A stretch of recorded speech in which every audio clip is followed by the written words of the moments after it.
Dan was your ordinary man just doing his ordinary job. But this cold morning in February 2010 wouldn't be so ordinary, and it would change his life forever. He was returning to his utility truck when he saw a trash can that was under his truck. Now, there had been a really massive snowstorm for the past 2 days, so maybe the wind blew it over, or maybe someone put it under there. He knew he had to move this trash can out of the way in order for him to drive. So when he went to try and move the trash, he noticed it wouldn't budge. It was really stiff. And when he got a whiff of the smell, shivers just went down his spine. He just knew something was wrong. I think it's just innate in all of us to kind of know the smell of death. So he knew he just couldn't bear to look inside. He didn't know if it was trash. Maybe it was someone's spaghetti that was old.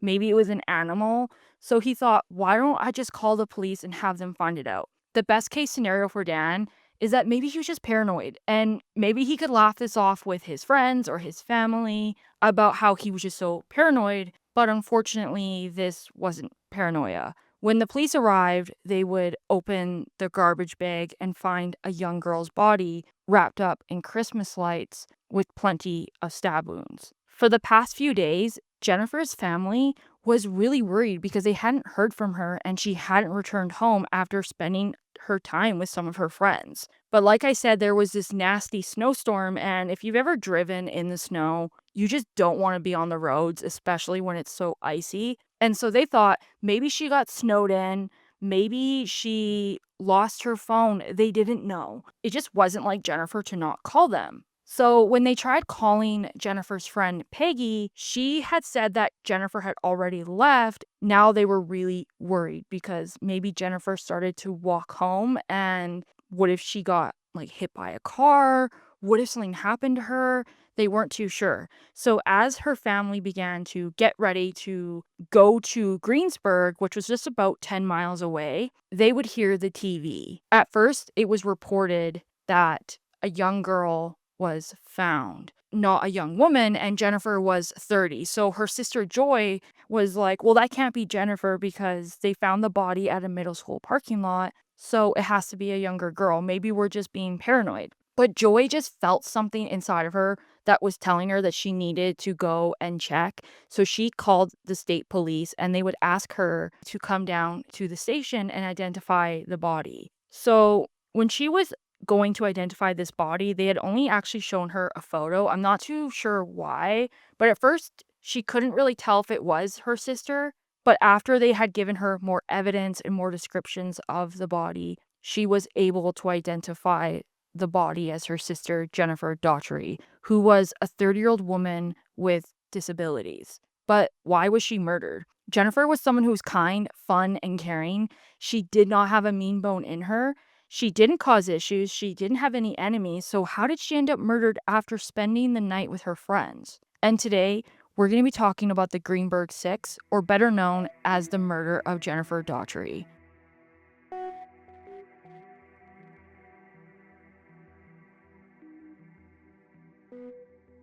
Welcome to the Decomposing Flower podcast. I'm your host, Jen. With me is Kira. In this podcast, we talk about all sorts of things, whether it's true crime, mysteries, cults. And today, we're going to be talking about a pretty dark episode. There is going to be some discussions around rape, murder, kidnapping. There will be a light mention of childhood SA, and we will be talking about abuse, specifically abuse towards someone with a mental disability. So if any of that is maybe too close to home for you, you might want to check out another episode or take care of yourself. All of our information is shared online, and we don't speak for any of the family members or anyone affected by this case. And if anything we say is wrong, or you want to add to the case, or maybe we leave something out, feel free to in the comments below. But let's kind of talk a little bit about who Jennifer was. So Jennifer was born on November 8th, 1979 in Mount Pleasant, Pennsylvania. She grew up in a really loving home with a mom who just loved her. Her stepdad cherished her. She had siblings who looked out for her, but she was mentally disabled, which made her primary years, especially in elementary school, just really tough and hard because she struggled to make a lot of friends. She was bullied, of course, because kids are just assholes, and she just did not have it easy just making friends. And the worst part of this is that Jennifer didn't really understand why people were mean. She wasn't really upset about it. She was more just confused as to why are people assholes? And honestly, really, like, why are people assholes? Jennifer had an innocence about her. She just saw the good in everyone. And I don't want to try and infantilize Jennifer, but she was known to be very naive of the world around her. She was very close to her family, her sisters, her stepbrother, and her stepfather, Bobby. He said that she just did not have a mean bone in her. She loved music. When she would sing, the whole house would just erupt into this choir. Even the dogs would join in. Well, I mean, the dogs were not doing the choir, but they'd be like howling and stuff. I think that's such a cute, loving imagery. You can kind of picture yourself in their kitchen or their living room and just like that joy that they would have had in the family. She would greet her stepdad every day at the mailbox after he got off work. She was always wanting to know how everyone's day was. She just was so excited just to talk to everybody. So Jennifer did struggle to have a normal job because of her mental disability, and she would never really grow past the mental age of 14. So at the time of this case, Jennifer was 30, but she was mentally 14. So just kind of more so imagine that age gap in this case. Now, despite her having a mental disability, she was very independent. She would take the bus by herself to her doctor's appointments, or she would go to a club where she had some friends and she would just meet some people, and she would ride the bus from Mount Pleasant to Greensburg, which is just a little over 10 miles. And she was actually planning on moving out. As she became a lot more independent, her mom, Denise, was a little nervous, I think like most parents would be, but also because Jennifer was just a little too trusting and a little naive. And I don't think Denise was overreacting or being controlling. I just think that she's just being a mom with a daughter that has a disability. And of course, a lot of people that are disabled are targeted a lot towards hate crimes. But what I do know is that Denise was really wanting to push her daughter to have a more independent life. And Jennifer just really wanted friends. She wanted that friend group that I think everybody really wants. And she was getting into this like independent life of, having friends, her own apartment. I mean, I remember when I was 14 and I was wanting my own place so I could spend time with all of my friends. And so Jennifer just kind of had that mental mind of, 14, the naivety of like moving out and having your friends over and spending time with them. And so she actually finally met a group of friends. One of them was Angela Marinucci. I'm so sorry, I don't know how to say her last name. And there was a girl named Amber at a facility that was called West Place. That is for people with mental disabilities or mental health issues. In one source, I saw that she also met her friend Peggy Miller there, but other sources were contradicting that, so I'm not exactly sure. But Peggy was one of her friends as well, so they all kind of hung out. And their ages were a little bit different. Angela was 17, Amber was 20, and Peggy was 27, and Jennifer is 30. Now, it does seem like a weird age gap, but they were meeting at a place with people that were similar to them, so it kind of made sense that their age gap was a little different. And of course, with Jennifer being more mentally 14, it just kind of makes more sense. But they were all pretty close and they would all hang out. And, Jennifer was really excited. She would talk a little bit about her friends to her family, but not a whole lot because I think her family was just like, okay, cool, you have your friends. Like, I mean, I know my mom's not like interrogating me, but all my friends I have. On February 8th, 2010, Jennifer had actually asked her sister if she could take her to Greensburg to see Peggy. Because the following day, Jennifer had a doctor's appointment, but she wanted to have a sleepover with Peggy, but her sister wasn't really in the mood. So Bobby actually offered to drop her off at the bus stop, and Jennifer would then take the bus into Greensburg, and then she was going to come home after her doctor's appointment the next day. So her mom had already gone to work, so Jennifer actually left her a cute little note that said, "Mom, I hope that you have a great day at work. I also love you very much. I will talk with you later. Signed, Jennifer." But that would be the last message Denise would ever receive from her daughter. Now, a little before we get into this case, we do need to talk about the Greenberg Six and who they are and how they're all connected to each other and Jennifer, since there's six of them. So there is Amber Meaddinger. She was dating this guy named Melvin Knight, and they had actually met a month prior at a homeless shelter. And Amber had also met Jennifer at that West place. So Amber and Melvin, they had been beginning to move throughout the area, and when they ended up in Greensburg, Melvin had met up with his friend named Ricky Smyrns or Smrines, I don't even know how to say his last name, who Melvin had actually met prior while they were both in jail. So Melvin and Ricky, they had a lot of issues growing up.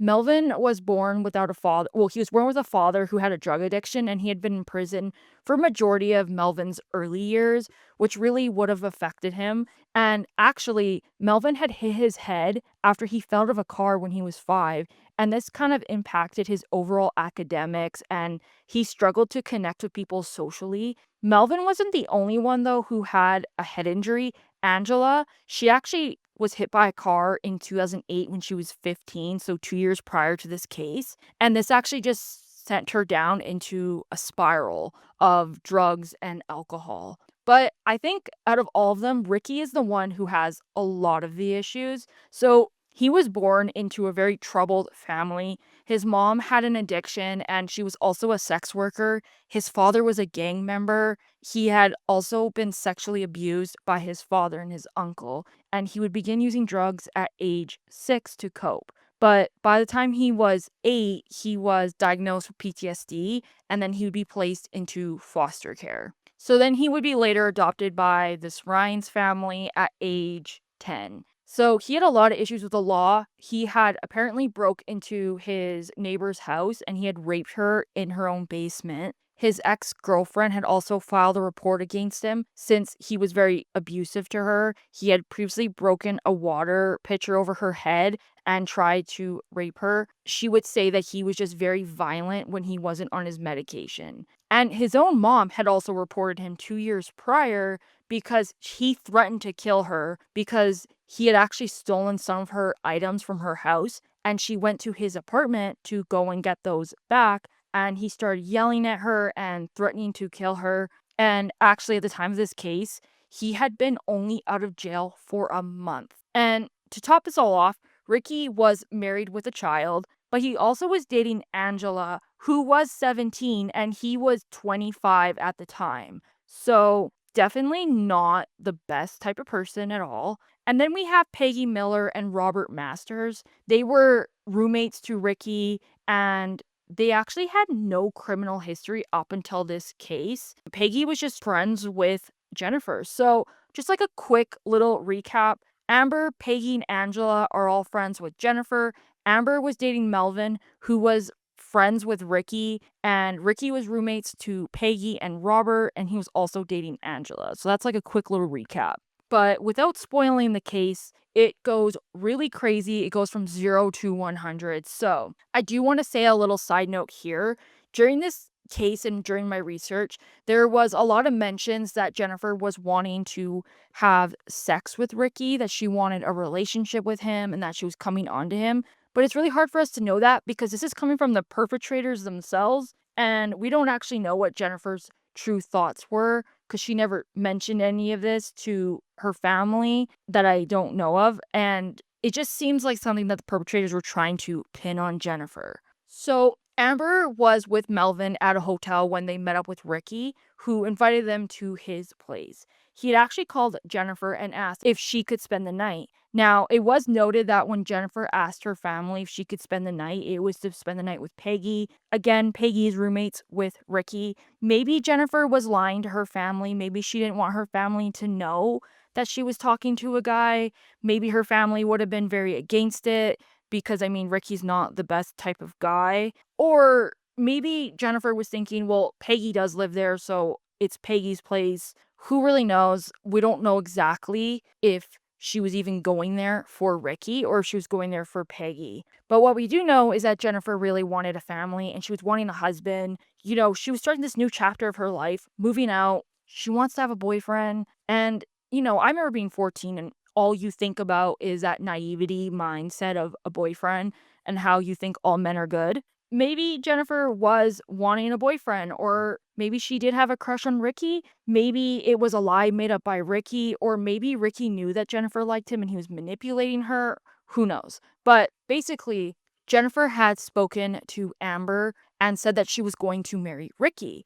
We have no idea if Jennifer even knew that Angela and Ricky were having their own little thing. So maybe she did have an innocent crush. So Angela apparently heard of this and she was pissed off. She was upset. And Amber was confused and she was like, why? What's going on? And she would tell Amber that her and Ricky were having their own thing. They were dating. And she would say that no woman was going to have my man, which is kind of ironic because he was already married. Like, he's having an affair with his wife on a minor. So, I mean, girl, read the room. So, Amber had actually heard Ricky on the phone with Angela, where she had said, you better not be with that bitch. And this seems to be one of the main reasons as to why Jennifer was tortured and murdered. We don't know exactly the true motive. It does seem to be that there was this love triangle, but it also seems to be more of a hate crime just because Jennifer was a woman with a disability. So apparently, when Jennifer went over to Ricky's, she was immediately like, Ricky, I want to have sex. And he was just like, oh my God, no, I'm dating Angela. How dare you? Like, I could never cheat on her, even though he's literally cheating on his wife. I'm not going to take this guy's word for any of this. And so he was like, I'm going to leave. And, whatever, Jennifer, you can stay. And she did decide to stay. So the following day, Jennifer decided to not go to her doctor's appointment. It seemed that she just wanted to spend time with her friends. And I mean, girl, me too.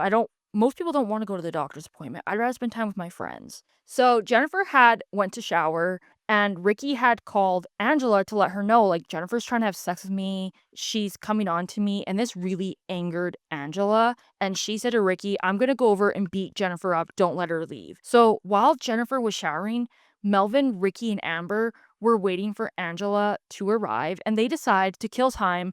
They're gonna fuck around with Jennifer's stuff, and they would take toothpaste and mouthwash and makeup, and they would pour all over Jennifer's items, like her purse and her bag. Amber then took Jennifer's phone, and Melvin stole Jennifer's bus money and even like some of her gift cards. I think they only managed to steal $8, but still, like, what the fuck are you doing? So when Jennifer came out of the shower, she was confused as to why they did this to her. She was like, why did you ruin my bag? Like, what's going on? And then Melvin told her that she needed to go and buy him cigarettes. And from what I read, it seemed that at first she was kind of like, no, but then she gave in. When Jennifer comes back with the cigarettes, that's when everything escalates. So the group begins to pick on Jennifer and just harass her. This feels like a movie out of like the 90s of like Mean Kids, but Ricky and Melvin would take empty plastic water bottles and they would beat Jennifer over the head with them, which only made Jennifer annoyed and she would call them an asshole.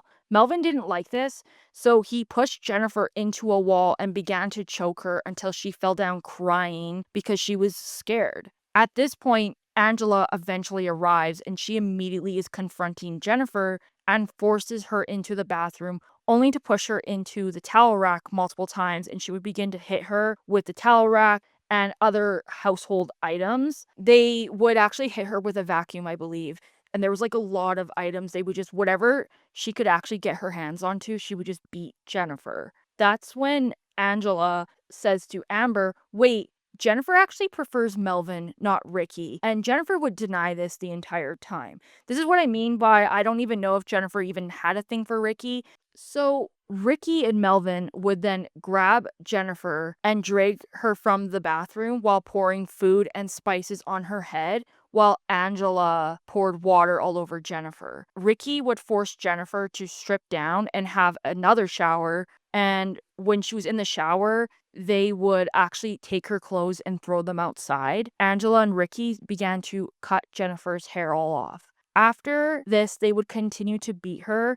And then when she got out of the shower, they would take her into the living room and put a sock in her mouth. Melvin would begin to rape Jennifer. After they had assaulted Jennifer, they took her to the attic and they left her there because the guy who owned the apartment prior, he was coming back to get some of his items, but actually the police arrived, and this was because Ricky and Melvin got into a fight with the tenant or whatever, and so the police were there.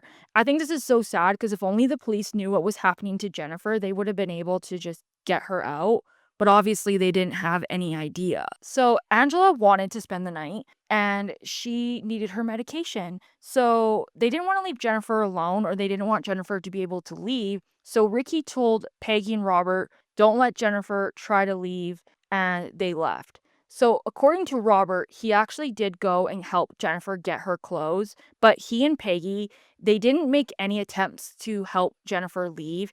He claimed that he was afraid for his life, but the thing is, Robert was 37. He was the oldest out of all of them. And I understand that maybe you were afraid at the time, but they're now gone. You have every opportunity to call the police or tell Jennifer, you know what, get dressed. I'm going to put you in my car and we're going to drive you back home or take you to the police station. I don't understand why they're kind of trying to act like they didn't do anything because, like, they're bystanders the entire time. And what was so sad about this is Jennifer would begin to plead with Peggy and Robert to let her leave, but Peggy would betray Jennifer by calling Ricky and saying Jennifer's trying to leave, which I assumed Jennifer would have been so heartbroken over this. Because I mean, imagine you go to you think you're going for a sleepover and you're just being harassed and you just got raped and you think, okay, well, at least my friend might help me, and they don't. It's just so fucked up. So, because the rest of them heard that Jennifer was trying to leave, they would begin running back from Angela's house back to Ricky's. So, while they're running, Amber passes the fuck out because I guess running is too hard for her. Now, Amber was pregnant at the time. I would never make fun of a like pregnant woman falling or anything, but it's just the fucking fact that she would go on to do horrible things to Jennifer is why I don't give a fuck. And it's just, girl, where's your stamina? And of course, because of this, they use this as another way to blame Jennifer. They tried to say that Jennifer did this on purpose, which is like, what are you talking about? When they all get back to the apartment, they would continue to beat Jennifer. And eventually, Jennifer mentioned she wasn't feeling that great and that she had a headache. So they decide to give her some of Angela's medication, which was medication that treats bipolar disorder, which obviously is very strong even if you have bipolar. But the first time you take that, that can be really strong. And I don't know how much they gave Jennifer, and I'm not too sure how drugged up she was, but they would leave her in the living room and they would all go back to bed. So in the morning, this is day 3, Angela, Ricky, and Melvin, they decide to go and cash a check, and they tell Amber, Peggy, and Robert, don't let Jennifer leave. And when they came back, they got in a fight over pop. I don't exactly know why, because when I was like researching this, I thought, oh, did I miss like a chapter? Like, did something happen? But I guess they just all got in a fight, and Angela would push Jennifer into the floor and she would sit on top of her and punch her in the face. I don't exactly know why she was doing this to Jennifer. I mean, I feel like they were just doing whatever they could to just beat Jennifer up because they could. So at this point, Jennifer actually had enough of this and she tries to knee Angela in the stomach. And Angela is like, oh my God, Ricky, Jennifer's trying to kill our baby. She's not pregnant, by the way. She's just fucking lying, I guess. And so Ricky is like, if you want to kill my kid, why should I even let you live? Around this point is when Angela says to Ricky, you need to make a choice between me or Jennifer. And so they decide to do these group meetings where they would vote on things. This is something they would do. They would literally fucking act like they're on Survivor. They would literally vote if Jennifer would be a good mother and if she should be allowed to live. Literally, they would constantly do these little votes. Jennifer had mentioned that she was thirsty and they all decided to do a little vote. Should Jennifer be allowed to drink? And they're like, yes. But instead, Angela would actually bring Jennifer to the bathroom and she would force her to drink Angela's urine. She would also beat her with a towel rack. And then Jennifer was obviously gagging into the toilet and they would force her to drink another mixture of feces and urine and detergent and spices and nail polish. And Amber would beat Jennifer until she finally consumed it, where she would then throw up. After this, Ricky and Melvin would tie Jennifer up with Christmas lights because I guess Angela was like, I want her to be tied up in Christmas lights. I don't know why. Apparently, the lights didn't work, and so they unwrapped her. Then they would tie the lights around her ankles and her wrist. And then they added more Christmas decor around her while Peggy was painting nail polish on Jennifer's face. So then they have their little voting thing again, and they would vote if Jennifer should be allowed to live. They all voted for Jennifer to die. Ricky would force Jennifer to write a suicide note, and Jennifer would write about how she wasn't happy, but that she loved her mom and her stepdad, and for them to not blame themselves, and that her nieces and nephews needed a better aunt, which is just so sick. After she finished the letter, Ricky and Melvin would take her into the bathroom where Ricky would tell Melvin to stab her while handing him a steak knife. He would stab Jennifer in her chest, her throat, and her stomach, but Jennifer actually didn't die. And so Ricky was like, kill that bitch. And he would end up slitting her wrists,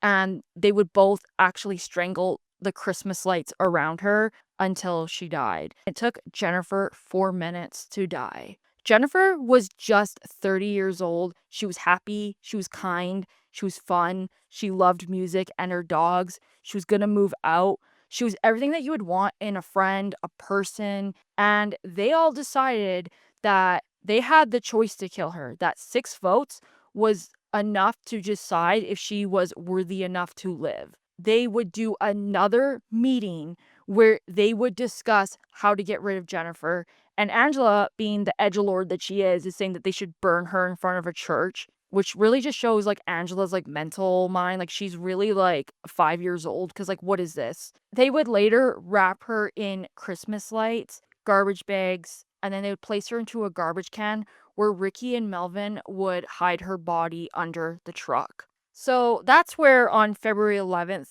Dan would find the garbage and he would call the cops. So at first, they found this in a middle school parking lot. So they actually thought that Jennifer was a child. Now, for the past 2 days, of course, Jennifer's family was really worried because she hadn't returned home. She wasn't texting them. Her calls weren't coming through. And they kept trying to call. And again, there's this nasty snowstorm. So they're like, maybe Jennifer got snowed in. But they decide to call Peggy because they had Peggy's number. And Peggy would claim that Jennifer had already left and she wasn't there since Monday, and this was now Wednesday, I believe. So the family, they're like, okay, you know what? We're going to try and go to Greensburg. And as they're getting ready to leave, that's when they would hear the news on the TV. Of course, Joy at first was thinking maybe it wasn't her sister, but she would, of course, like I said, go and identify the body, and it was Jennifer. Now, once the news broke out, there was a lot of people that would gather around Jennifer's house and they would hold a vigil to honor Jennifer, which I think is very sweet that there was a lot of people that really did come and show Jennifer that they loved her. So the police, though, would ask Joy if she knew where Jennifer had been staying, and luckily Joy did know where Jennifer was. So the police would actually arrive at Ricky's apartment, and when they arrived, they could tell this had been a murder scene because there was blood all over the floor, but it was cleaned up, but very lazily done. And it was just clear that they didn't expect the police to arrive so quickly. When they went to the attic, they found Jennifer's belongings, but they didn't find Jennifer. And they would say to the group, where is Jennifer? She's has to be here, or you know where she is. You know what happened to her. They would all kind of act confused, but luckily they were all arrested. Once they were arrested, they were taken in for questioning. Angela was the first to try and be all cute, like, I'm a minor. We were just friends. I wouldn't have done this. But the police were like, we're not buying any of this bullshit. And so Melvin would be the first. I don't know if he was the first, but he was the one to admit to stabbing Jennifer.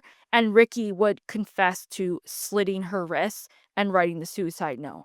But he also wasn't taking a lot of the blame. He tried to act like he wasn't doing a whole lot, that it was all Angela and Melvin. And now I don't want to downplay what they were doing, but it's kind of interesting that he's 25 and he's trying to put it all on his like 17-year-old girlfriend. She is still horrible, but it's just the fact that, like, this dude is a grown-ass adult and he's trying to be like, "Oh, I didn't do anything." Actually, when Angela was in custody, because she's stupid as hell, she was making statements to other inmates, and she was saying that she admitted to assaulting Jennifer because she stole her boyfriend. And then she would say that she fed feces to an R slur, which I'm not gonna obviously repeat, which is just, what the fuck? What the fuck is wrong with you? What I think is so sad is that Jennifer's family would have to sit and hear all of this when they would go to trial.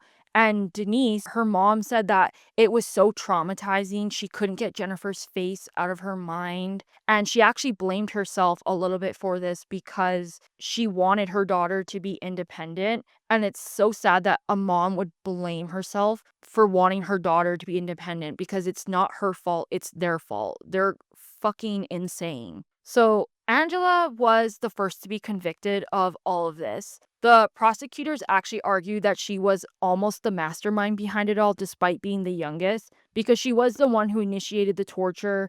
She was the one saying that she didn't want Jennifer to leave. So, she was first sentenced life in prison on first-degree murder without parole. But since she was a minor, she would go on to have two separate trials. In 2017, she would be sentenced to life, and then it was overturned. By 2022, she was sentenced to 40 years for Jennifer's murder, plus 20 to 40 years for conspiracy. So she's in jail for the rest of her life now. She has tried to appeal. I believe she appealed in 2024, but the court basically is like, we're not going to be hearing any of your appeals. Like, you're stuck. Shut up. The prosecutors argued that Ricky was honestly the mastermind because he was the one doing, the freaking votes. He was the one that was in more control and ordering around and all of that. So Ricky and Melvin, they were both sentenced to death for first-degree murder and kidnapping. They have continued to try to appeal their conviction, but nothing has happened, thankfully, and I doubt anything will ever happen. Even the judge had said to Ricky that his manipulation was just as bad as the torture he did to Jennifer. Ricky's lawyer literally, I'm sorry, this is so embarrassing for Ricky. His lawyer tried to say that he had brain damage. That's like crazy. And then he tried to say, like, oh, he has a lot of mental health issues, which is like, dude, I have mental health issues too. I'm not going around and killing people. Like, you cannot be using that as an excuse. But of course, the court was like, we're not listening to this. See you later. And he's in jail forever. Amber would actually plead guilty. She was helpful in the sense of being able to testify against Ricky, which would lessen her charge, but she was still given 40 to 80 years. And Peggy and Robert, they would plead guilty. Peggy was sentenced to 35 to 74 years, and Robert was sentenced to 30 to 70 years. Now, they weren't entirely directly involved in harming Jennifer. I believe they didn't do any of the beatings, but they were bystanders. I mean, Peggy was the one that didn't let her leave. Like, they were still holding her captive and they would not try and get any help for her. So after the trial, there was a new law proposed called Jennifer's Law by Kim Ward, where it would basically become a crime if someone witnesses violence and they don't report it, only for those who can avoid the crime, basically. So Jennifer's sister at the trial had said, "You had my sister as a friend. She loved and valued you, but you didn't value her. You probably valued a hairbrush more than you valued her." Joy would go on to say that this had traumatized her, that she had to sleep with lights on because she was so afraid of the perpetrators, even though they were in jail. And they have said that this has been an ongoing nightmare since 2010 because they constantly are trying to appeal, and the family goes through all of the appeals. And I just can't imagine having to sit through that all the time. One thing I saw that was so sad about Jennifer's family is they said that snow reminds them now of Jennifer and how she was found, so they don't really like winter. They also have had Christmas ruined for them since Jennifer was found wrapped in Christmas lights, and that nothing is the same and that their lives are all ruined. While I was doing my research, I did come across a Facebook page called Just Memories of Jennifer, and it just broke my heart because it's a lot of the family and friends who knew Jennifer still sharing their thoughts and their grief about Jennifer. And of course, the grief will never end. It's just so sad to see this. Joy would say, "The sun still shines and the earth still moves, but the music is gone." Denise would speak directly to Melvin, and she had said, You murdered my daughter, but you cannot take away her soul. She is with God now, and you will never see heaven. Jennifer was a victim, but she was honestly more than that. She was loved by her family. She was the epitome of happiness and kindness. She was loved by many, and that love will always outwin the cruelty of the Greenberg Six. But unfortunately, that love will not bring Jennifer back. The friends she loved and that she was excited to have decided that a vote was enough to kill her. 6 votes was enough to kill Jennifer. And unfortunately, Jennifer's torture isn't rare. This is something that happens to a lot of people with disabilities. They actually have 2 times more likely to be tortured or to be hate crimed. And I just think that's so sad that this is something that still happens. And it just breaks my heart knowing what happened to Jennifer and that this stuff still continues. And, just seeing the family still grieving because this obviously doesn't end for them. But that's where we're at with this case. And that's the case of Jennifer Daugherty. Thank you so much for listening to our episode. I hope I explained this with as much factual information and empathy as I could. If anything I said was wrong or I left out, you want to add it in the comments, feel free to. And we will see you guys next week. Bye.